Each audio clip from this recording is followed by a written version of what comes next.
Welcome to this explainer. We're about to embark on an absolutely awe-inspiring expedition to the very edge of our 3D reality. But this isn't just a journey across space, it's the story of reality itself. We're diving into a radical, totally paradigm-shifting hypothesis about a literal dimensional barrier that might be surrounding us right now. I want you to imagine the universe not as some empty, passive void, but as a living architecture. It's a tightly contained environment that is actively fighting to survive and maintain its balance against just immense cosmic pressures. If you've ever looked up at the night sky and wondered what's actually holding it all together, well, buckle up. We are about to meet the invisible protagonist of our cosmos, the boundary that makes existence itself possible. Think about this for a second. For decades, the global scientific community has spent billions of dollars, built massive underground detectors, and devoted countless hours to hunting for dark matter particles. We've been desperately looking for these tiny, invisible objects. But the source material we're looking at today asks a mind-bending question. What if dark matter isn't a thing at all? What if it's a reaction? The magnitude of that shift is huge. What if the ghostly, weird gravity we observe holding galaxies together is actually our universe physically reacting to stress? What if we've spent half a century searching for a microscopic particle when we really should have been looking at the structural integrity of space itself? Section 1. The invisible dimensional barrier. So, according to Enrique Echanique's research, there's a literal invisible barrier quarantining our reality.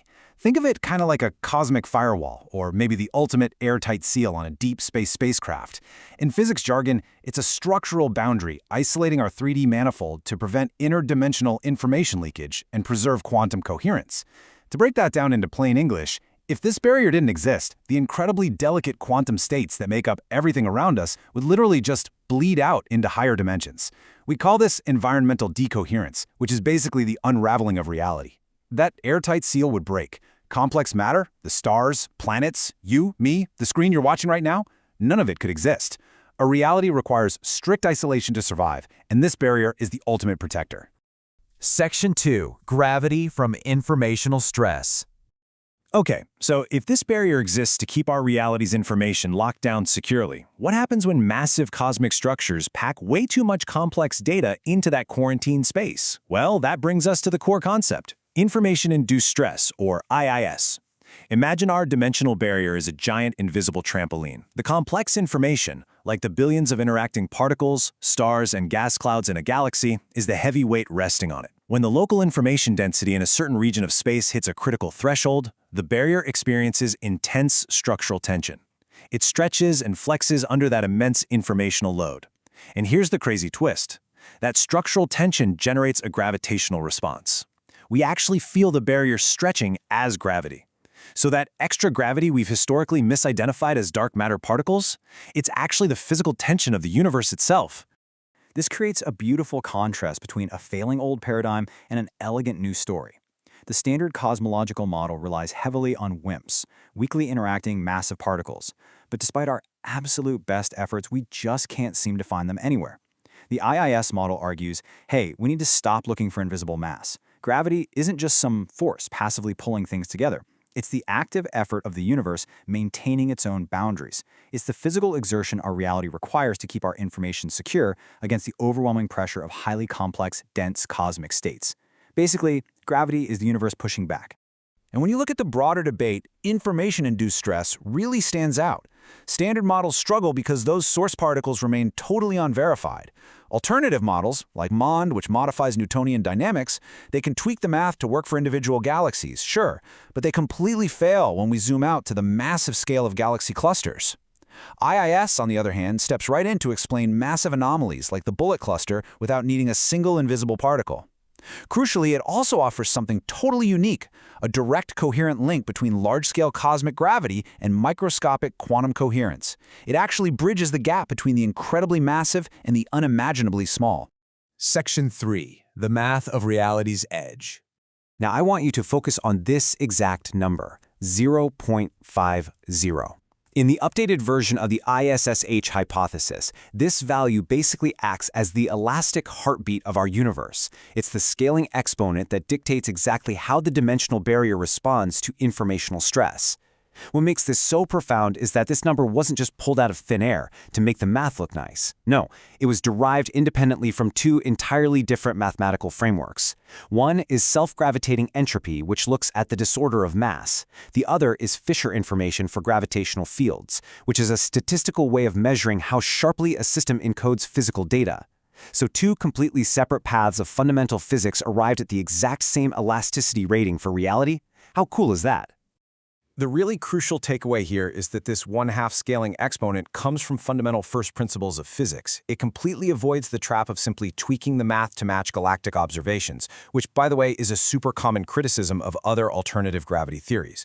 The authors are being extremely bold here. They flat out state that if upcoming analysis of the Spark database, this massive, incredibly detailed collection of galaxy rotation curves, shows an exponent outside of this tight 0.50 range, their entire theory is instantly falsified. They've handed the scientific community the exact mathematical knife needed to kill their own theory. Honestly, that is the absolute hallmark of rigorous, confident science. Section 4. Cosmic Ghosts and Pressure Valves. Let's apply all this to the bullet cluster. This is a massive cosmic car crash where two galaxy clusters just slammed into each other. Here, the gravity we observe is physically separated from the actual visible matter. Standard physics really struggles to explain this. But under IIS, we see a phenomenon called informational hysteria. Remember how I said the dimensional barrier acts kind of like memory foam or a highly viscous fluid? Well, when a massive, incredibly dense system moves through it, the barrier deeply deforms and bruises under the stress. But when the system moves on, the barrier doesn't just snap back instantly. It lags. It leaves this temporary, lingering gravitational scar in space-time that we observe millions of years later as a ghostly patch of gravity with absolutely nothing inside it. The narrative gets even more dramatic when we start talking about black holes. A black hole packs so much information into such a tiny, infinitely dense space that it actively threatens the 3D manifold. It pushes the dimensional barrier to its absolute breaking limit. And what happens if the barrier collapses? Reality as we know it unravels. So, to prevent this, the barrier becomes semi-permeable. Under this framework, Hawking radiation actually acts as the ultimate cosmic pressure valve. It functions as a transdimensional discharge, with the universe desperately and safely venting excess information out into extra dimensions just so the barrier doesn't catastrophically collapse. Section 5. The Early Universe Conundrum. Now, to be completely fair and rigorous, we have to look at the limits of this theory too. When we journey all the way back to the dawn of time, we hit a bit of a plot hole. This is known as the Cosmic Microwave Background, or CMB, problem. The authors honestly admit that IIS fails to autonomously explain the early universe. Why?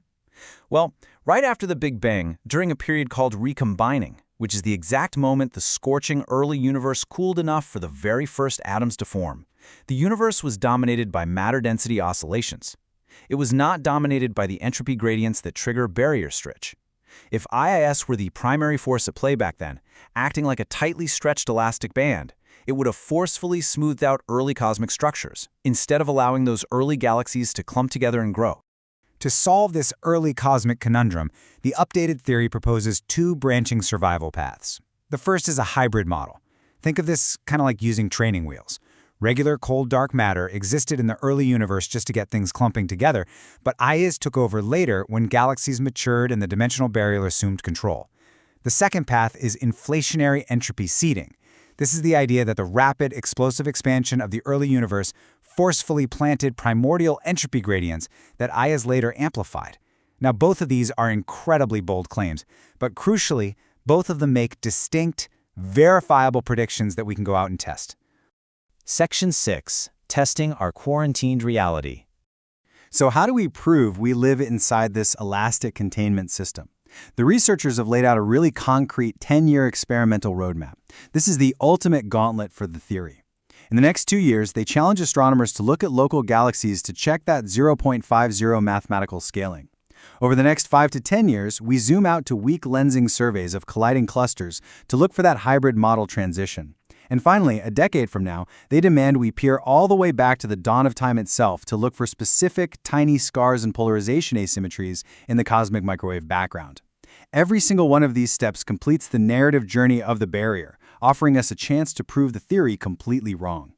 As we wrap up this explainer, I want to leave you with a ridiculously provocative quote directly from Enrique Echanique's source paper. Is the universe an intelligently structured information management system? I want you to really let that sit for a moment.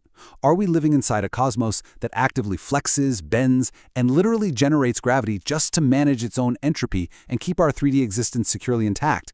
It's a question that redefines not just dark matter, but the very architectural nature of reality itself. Thank you so much for joining me on this expedition. Keep looking up and keep questioning the nature of our extraordinary universe.